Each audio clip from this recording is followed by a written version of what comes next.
ہے۔ مسلمان عام طور پر اس لفظ کو بولتے ہیں مگر بہت کم آدمی اس کا صحیح مطلب جانتے ہیں۔ اللہ تعالیٰ نے اپنی کتاب پاک میں بیان فرمایا ہے وَمَا خَلَقْتُ الْجِنَّ وَالْإِنسَ إِلَّا لِيَعْبُدُونِ، یعنی میں نے جن اور انسان کو اس کے سوا اور کسی غرض کے لیے پیدا نہیں کیا کہ وہ میری عبادت کرے۔ اس آیت سے معلوم ہوا کہ آپ کی پیدائش اور آپ کی زندگی کا مقصد اللہ کی عبادت کے سوا اور کچھ نہیں ہے۔ اب آپ اندازہ کر سکتے ہیں کہ عبادت کا مطلب جاننا آپ کے لیے کس قدر ضروری ہے۔ اگر آپ اس کے صحیح معنی سے ناواقف ہوں گے تو گویا اس مقصد ہی کو پورا نہ کر سکیں گے جس کے لیے آپ کو پیدا کیا گیا ہے، اور جو چیز اپنے مقصد کو پورا نہیں کرتی وہ ناکام ہوگی۔ ڈاکٹر اگر مریض کو اچھا نہ کر سکے تو کہتے ہیں کہ وہ علاج میں ناکام ہو۔ کسان اگر فصل پیدا نہ کر سکے تو کہتے ہیں کہ وہ زراعت میں ناکام ہو۔ اسی طرح اگر آپ اپنی زندگی کے اصل مقصد یعنی عبادت کو پورا نہ کر سکے تو کہنا چاہیے کہ آپ کی ساری زندگی ہی ناکامیاب ہوگی۔ اس لیے میں چاہتا ہوں کہ آپ لوگ پورے غور کے ساتھ عبادت کا مطلب سنیں اور سمجھیں اور اسے اپنے دل میں جگہ دیں، کیونکہ اسی پر آپ کی زندگی کے کامیاب یا ناکام ہونے کا انحصار ہے۔ عبادت کا لفظ عبد سے نکلا ہے۔ عبد کے معنی بندے اور غلام کے، اس لیے عبادت کے معنی بندگی اور غلامی کے ہو۔ جو شخص کسی کا بندہ ہو اگر وہ اس کی خدمت میں بندہ بن کر رہے اور اس کے ساتھ اس طرح پیش آئے جس طرح آقا کے ساتھ پیش آنا چاہیے تو یہ بندگی اور عبادت ہے۔ اس کے برعکس جو شخص کسی کا بندہ ہو اور آقا سے تنخواہ بھی پوری وصول کرتا ہو مگر آقا کے حضور میں بندوں کا سا کام نہ کرے تو اسے نافرمانی اور سرکشی کہا جاتا ہے، بلکہ زیادہ صحیح الفاظ میں اسے نمک حرامی کہتے ہیں۔ اب غور کیجئے کہ آقا کے مقابلے میں بندوں کا سا طریقہ اختیار کرنے کی صورت کیا ہے۔ بندے کا پہلا کام یہ ہے کہ آقا ہی کو آقا سمجھے اور یہ خیال کرے کہ جو میرا مالک ہے، جو مجھے رزق دیتا ہے، جو میری حفاظت اور نگہبانی کرتا ہے، اسی کی وفاداری مجھ پر فرض ہے۔ اس کے سوا اور کوئی اس کا مستحق نہیں کہ میں اس کی وفاداری کروں۔ بندے کا دوسرا کام یہ ہے کہ ہر وقت آقا کی اطاعت کرے، اس کے حکم کو بجا لائے، کبھی اس کی خدمت سے منہ نہ موڑے اور آقا کی مرضی کے خلاف نہ خود اپنے دل سے کوئی بات کرے نہ کسی دوسرے شخص کی بات مانے۔ غلام ہر وقت ہر حال میں غلام ہے، اسے یہ کہنے کا حق ہی نہیں کہ آقا کی فلاں بات مانوں گا اور فلاں بات نہ مانوں گا، یا اتنی دیر کے لیے میں آقا کا غلام ہوں اور باقی وقت میں اس کی غلامی سے آزاد ہوں۔ بندے کا تیسرا کام یہ ہے کہ آقا کا ادب اور اس کی تعظیم کرے۔ جو طریقہ ادب اور تعظیم کرنے کا آقا نے مقرر کیا ہو اس کی پیروی کرے۔ جو وقت سلامی کے لیے حاضر ہونے کا آقا نے مقرر کیا ہو اس وقت ضرور حاضر ہو اور اس بات کا ثبوت دے کہ میں اس کی وفاداری اور اطاعت میں ثابت قدم ہوں۔ بس یہی تین چیزیں ہیں جن سے مل کر عبادت بنتی ہے۔ ایک آقا کی وفاداری، دوسرے آقا کی اطاعت اور تیسرے اس کا ادب اور اس کی تعظیم۔ اللہ تعالیٰ نے جو یہ فرمایا ہے کہ وما خلقت الجن والانس الا لیعبدون، تو اس کا مطلب دراصل یہ ہے کہ اللہ تعالیٰ نے جن اور انس کو اس لیے پیدا کیا ہے کہ وہ صرف اللہ کے وفادار ہوں، اس کے خلاف کسی اور کے وفادار نہ ہوں، صرف اللہ کے احکام کی اطاعت کریں، اس کے خلاف کسی اور کا حکم نہ مانیں اور صرف اس کے آگے ادب اور تعظیم سے سر جھکائیں، کسی دوسرے کے آگے سر نہ جھکائیں۔ انہی تین چیزوں کو اللہ نے عبادت کے جامع لفظ میں بیان کیا ہے۔ یہی مطلب ان تمام آیتوں کا ہے جن میں اللہ نے اپنی عبادت کا حکم دیا ہے۔ ہمارے نبی کریم صلی اللہ علیہ وسلم اور آپ سے پہلے جتنے نبی خدا کی طرف سے آئے ہیں ان سب کی تعلیم کا سارا لب لباب یہی ہے کہ اللہ تعبدوا الا ایاہ، اللہ کے سوا کسی کی عبادت نہ کرو، یعنی صرف ایک بادشاہ ہے جس کا تمہیں وفادار ہونا چاہیے اور وہ بادشاہ اللہ ہے۔ صرف ایک قانون ہے جس کی تمہیں پیروی کرنی چاہیے اور وہ قانون اللہ کا قانون، اور صرف ایک ہی ہستی ایسی ہے جس کی تمہیں پوجا اور پرستش کرنی چاہیے اور وہ ہستی اللہ کی۔ عبادت کا یہ مطلب اپنے ذہن میں رکھیے اور پھر ذرا میرے سوالات کے جواب دیتے جائیں۔ آپ اس نوکر کے متعلق کیا کہیں گے جو آقا کی مقرر کی ہوئی ڈیوٹی پر جانے کے بجائے ہر وقت بس اس کے سامنے ہاتھ باندھے کھڑا رہے اور لاکھوں مرتبہ اس کا نام جپتا چلا جائے؟ آقا اس سے کہتا ہے کہ جا کر فلاں فلاں آدمیوں کے حق ادا کر، مگر یہ جاتا نہیں، بلکہ وہیں کھڑے کھڑے آقا کو جھک جھک کر 10 سلام کرتا ہے اور پھر ہاتھ باندھ کر کھڑا ہو جاتا ہے۔ آقا اسے حکم دیتا ہے کہ جا اور فلاں فلاں خرابیوں کو مٹا دے، مگر یہ 1 انچ وہاں سے نہیں ہٹتا اور سجدے پر سجدے کیے چلا جاتا ہے۔ آقا حکم دیتا ہے کہ چور کا ہاتھ کاٹ دے، یہ حکم سن کر بس وہیں کھڑے کھڑے نہایت خوش الہانی کے ساتھ چور کا ہاتھ کاٹ دے، چور کا ہاتھ کاٹ دے 20 مرتبہ پڑھتا رہتا ہے، مگر ایک دفعہ بھی اس نظام حکومت کے قیام کی کوشش نہیں کرتا جس میں چور کا ہاتھ کاٹا جا سکے۔ کیا آپ کہہ سکتے ہیں کہ یہ شخص حقیقت میں آقا کی بندگی کر رہا ہے؟ اگر آپ کا کوئی ملازم یہ رویہ اختیار کرے تو میں نہیں جانتا ہوں کہ آپ اسے کیا کہیں گے، مگر حیرت ہے آپ پر کہ خدا کا جو نوکر ایسا کرتا ہے آپ اسے بڑا عبادت گزار کہتے ہیں۔ یہ ظالم صبح سے شام تک خدا جانے کتنی مرتبہ قرآن شریف میں خدا کے احکام پڑھتا ہے، مگر ان احکام کو بجا لانے کے لیے اپنی جگہ سے جنبش تک نہیں کرتا، بلکہ نفل پر نفل پڑھے جاتا ہے، 1000 دانہ تسبیح پر خدا کا نام جپتا ہے اور خوش الہانی کے ساتھ قرآن کی تلاوت کرتا رہتا ہے۔ آپ اس کی یہ حرکتیں دیکھتے ہیں اور کہتے ہیں کہ کیسا زاہد عابد بندہ ہے۔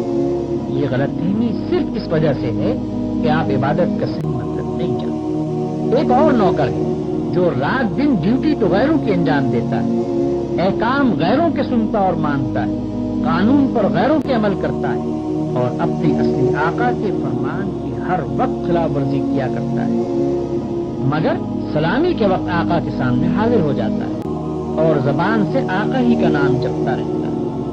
اگر آپ میں سے کسی شخص کا نوکر یہ طریقہ اختیار کرے تو آپ کیا کریں گے؟ کیا آپ اس کی سلامی کو اس کے منہ پر نہ مار دیں گے؟ جب وہ زبان سے آپ کو آقا اور مالک کہے گا تو کیا آپ فوراً یہ جواب نہ دیں گے کہ تو پرلے درجے کا جھوٹا اور بے ایمان ہے، تنخواہ مجھ سے لیتا ہے اور نوکری دوسروں کی کرتا ہے، زبان سے مجھے آقا کہتا ہے اور حقیقت میں میرے سوا ہر ایک کی خدمت کرتا پھرتا ہے؟ یہ تو ایک معمولی عقل کی بات ہے جسے آپ میں سے ہر شخص سمجھ سکتا ہے، مگر کیسی حیرت کی بات ہے کہ جو لوگ رات دن خدا کے قانون کو توڑتے ہیں، کفار و مشرکین کے احکام پر عمل کرتے ہیں اور اپنی زندگی کے معاملات میں خدا کے احکام کی کوئی پرواہ نہیں کرتے، ان کی نماز اور روزے اور تسبیح اور تلاوت قرآن اور حج و زکوٰۃ کو آپ خدا کی عبادت سمجھتے ہیں۔ یہ غلط فہمی بھی اسی وجہ سے ہے کہ آپ عبادت کے اصل مطلب سے ناواقف ہیں۔ ایک اور نوکر کی مثال لیجیے۔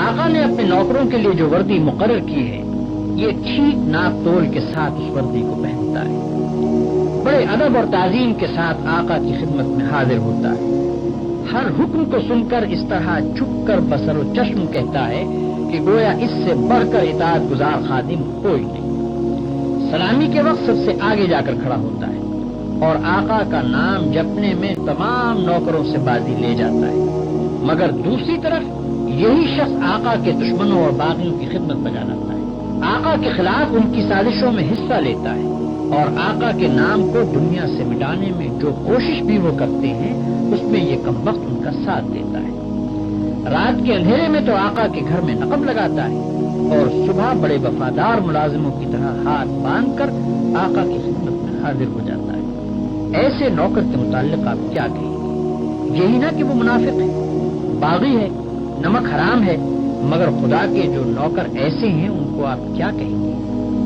آپ سمجھتے ہیں کہ ہاتھ باندھ کر قبلہ رو کھڑے ہونا، گھٹنوں پر ہاتھ رکھ کر جھکنا، زمین پر ہاتھ ٹیک کر سجدہ کرنا اور چند مقرر الفاظ زبان سے ادا کرنا، بس یہی چند افعال اور حرکات بجائے خود عبادت ہے؟ آپ سمجھتے ہیں کہ رمضان کی پہلی تاریخ سے شوال کا چاند نکلنے تک روزانہ صبح سے شام تک بھوکے پیاسے رہنے کا نام عبادت ہے؟ آپ سمجھتے ہیں کہ قرآن کے چند رکوع زبان سے پڑھ دینے کا نام عبادت ہے؟ آپ سمجھتے ہیں کہ مکہ معظمہ جا کر کعبے کے گرد طواف کرنے کا نام عبادت ہے؟ غرض آپ نے چند افعال کی ظاہری شکلوں کا نام عبادت رکھ چھوڑا ہے، اور جب کوئی شخص ان شکلوں کے ساتھ ان افعال کو ادا کر دیتا ہے تو آپ خیال کرتے ہیں کہ اس نے خدا کی عبادت کر دی اور اس کی تخلیق کا مقصد پورا ہو گیا، اب وہ اپنی زندگی میں آزاد ہے کہ جو چاہے کرے۔ لیکن اصل حقیقت یہ ہے کہ اللہ نے جس عبادت کے لیے آپ کو پیدا کیا ہے اور جس کا آپ کو حکم دیا ہے وہ کچھ اور ہی چیز ہے۔ وہ عبادت یہ ہے کہ آپ اپنی زندگی میں ہر وقت ہر حال میں خدا کی اطاعت کریں اور ہر اس قانون کی پابندی سے آزاد ہو جائیں جو قانون الہی کے خلاف ہے۔ آپ کی ہر جنبش اس حد کے اندر ہو جو خدا نے آپ کے لیے مقرر کی، آپ کا ہر فعل اس طریقے کے مطابق ہو جو خدا نے بتا دیا ہے۔ اس طرز پر جو زندگی آپ بسر کریں گے وہ پوری کی پوری عبادت ہوگی۔ ایسی زندگی میں آپ کا سونا بھی عبادت ہے اور جاگنا بھی، کھانا بھی عبادت ہے اور پینا بھی، چلنا پھرنا بھی عبادت ہے اور بات کرنا بھی، حتیٰ کہ اپنی بیوی کے پاس جانا اور اپنے بچے کو پیار کرنا بھی عبادت ہے۔ جن کاموں کو آپ بالکل دنیا داری کہتے ہیں وہ سب دینداری اور عبادت ہیں اگر آپ ان کو انجام دینے میں خدا کی مقرر کی ہوئی حدوں کا لحاظ کریں اور زندگی میں ہر قدم پر یہ دیکھ کر چلیں کہ خدا کے نزدیک جائز کیا ہے اور ناجائز کیا، حلال کیا ہے اور حرام کیا، فرض کیا چیز کی گئی ہے اور منع کس چیز سے کیا گیا ہے، کس چیز سے خدا خوش ہوتا ہے اور کس سے ناراض ہوتا ہے۔ مثلاً آپ روزی کمانے کے لیے نکلتے ہیں، اس کام میں بہت سے مواقع ایسے بھی آتے ہیں جن میں حرام کا مال کافی آسانی کے ساتھ آپ کو مل سکتا ہے۔ اگر آپ نے خدا سے ڈر کر وہ مال نہ لیا اور صرف حلال کی روٹی کما کر لائے تو یہ جتنا وقت آپ نے روٹی کمانے پر صرف کیا یہ سب عبادت تھا، اور یہ روٹی گھر لا کر جو آپ نے خود کھائی اور اپنی بیوی بچوں اور خدا کے مقرر کیے ہوئے دوسرے حقداروں کو کھلائی، اس سب پر آپ اجر و ثواب کے مستحق ہو گئے۔ آپ نے اگر راستہ چلنے میں کوئی پتھر یا کانٹا ہٹا دیا اس خیال سے کہ خدا کے بندوں کو تکلیف نہ ہو تو یہ بھی عبادت ہے۔ آپ نے اگر کسی بیمار کی خدمت کی یا کسی اندھے کو راستہ چلایا یا کسی مصیبت زدہ کی مدد کی تو یہ بھی عبادت ہے۔ آپ نے اگر بات چیت کرنے میں جھوٹ سے، غیبت سے، بدگوئی اور دل آزاری سے پرہیز کیا اور خدا سے ڈر کر صرف حق بات کی تو جتنا وقت آپ نے بات چیت میں صرف کیا وہ سب عبادت میں صرف ہوا۔ بس خدا کی اصلی عبادت یہ ہے کہ ہوش سنبھالنے کے بعد سے مرتے دم تک آپ خدا کے قانون پر چلیں اور اس کے احکام کے مطابق زندگی بسر کریں۔ اس عبادت کے لیے کوئی وقت مقرر نہیں ہے، یہ عبادت ہر وقت ہونی چاہیے۔ اس عبادت کی کوئی ایک شکل نہیں ہے، ہر کام اور ہر شکل میں اسی کی عبادت ہونی چاہیے۔ جب آپ یہ نہیں کہہ سکتے کہ میں فلاں وقت خدا کا بندہ ہوں اور فلاں وقت اس کا بندہ نہیں ہوں تو آپ یہ بھی نہیں کہہ سکتے کہ فلاں وقت خدا کی بندگی و عبادت کے لیے ہے اور فلاں وقت اس کی بندگی و عبادت کے لیے نہیں ہے۔ بھائیوں، آپ کو عبادت کا مطلب معلوم ہو گیا اور یہ بھی معلوم ہو گیا کہ زندگی میں ہر وقت ہر حال میں خدا کی بندگی اور اطاعت کا نام ہی عبادت ہے۔ اب آپ پوچھیں گے کہ یہ نماز، روزہ اور حج وغیرہ کیا چیزیں؟ اس کا جواب یہ ہے کہ دراصل یہ عبادتیں جو اللہ نے آپ پر فرض کی ہیں ان کا مقصد آپ کو اس بڑی عبادت کے لیے تیار کرنا ہے جو آپ کو زندگی میں ہر وقت ہر حال میں ادا کرنی چاہیے۔ نماز آپ کو دن میں 5 وقت یاد دلاتی ہے کہ تم اللہ کے بندے ہو، اسی کی بندگی تمہیں کرنی چاہیے۔ روزہ سال میں 1 مرتبہ پورے 1 مہینے تک آپ کو اسی بندگی کے لیے تیار کرتا ہے۔ زکوٰۃ آپ کو بار بار توجہ دلاتی ہے کہ یہ مال جو تم نے کمایا ہے یہ خدا کا عطیہ ہے، اس کو صرف اپنے نفس کی خواہشات پر صرف نہ کر دو بلکہ اپنے مالک کا حق ادا کرو۔ حج دل پر خدا کی محبت اور بزرگی کا ایسا نقش بٹھاتا ہے کہ اگر 1 مرتبہ وہ بیٹھ جائے تو تمام عمر اس کا اثر دل سے دور نہیں ہو سکتا۔ ان سب عبادتوں کو ادا کرنے کے بعد اگر آپ اس قابل ہو گئے کہ آپ کی ساری زندگی خدا کی عبادت بن جائے تو بلا شبہ آپ کی نماز نماز ہے اور روزہ روزہ ہے، زکوٰۃ زکوٰۃ ہے اور حج حج ہے۔ لیکن اگر یہ مقصد پورا نہ ہوا تو محض رکوع اور سجدہ کرنے اور بھوک پیاس کے ساتھ دن گزارنے اور حج کی رسمیں ادا کر دینے اور زکوٰۃ کی رقم نکال دینے سے کچھ حاصل نہیں۔ ان ظاہری طریقوں کی مثال تو ایسی ہے جیسے ایک جسم کہ اگر اس میں جان ہے اور وہ چلتا پھرتا اور کام کرتا ہے تو بلا شبہ ایک زندہ انسان ہے، لیکن اگر اس میں جان ہی نہیں تو وہ ایک مردہ لاش ہے۔ مردے کے ہاتھ، پاؤں، آنکھ، ناک سبھی کچھ ہوتے ہیں مگر اس میں جان نہیں ہوتی، اس لیے تم اسے مٹی میں دبا دیتے ہو۔ اسی طرح اگر نماز کے ارکان پورے ادا ہوں یا روزے کی شرطیں پوری ادا کر دی جائیں مگر خدا کا خوف، اس کی محبت اور اس کی وفاداری و اطاعت نہ ہو جس کے لیے نماز اور روزہ فرض کیا گیا ہے، تو وہ بھی ایک بے جان چیز ہوگی۔ اور اب تیسرا خطبہ۔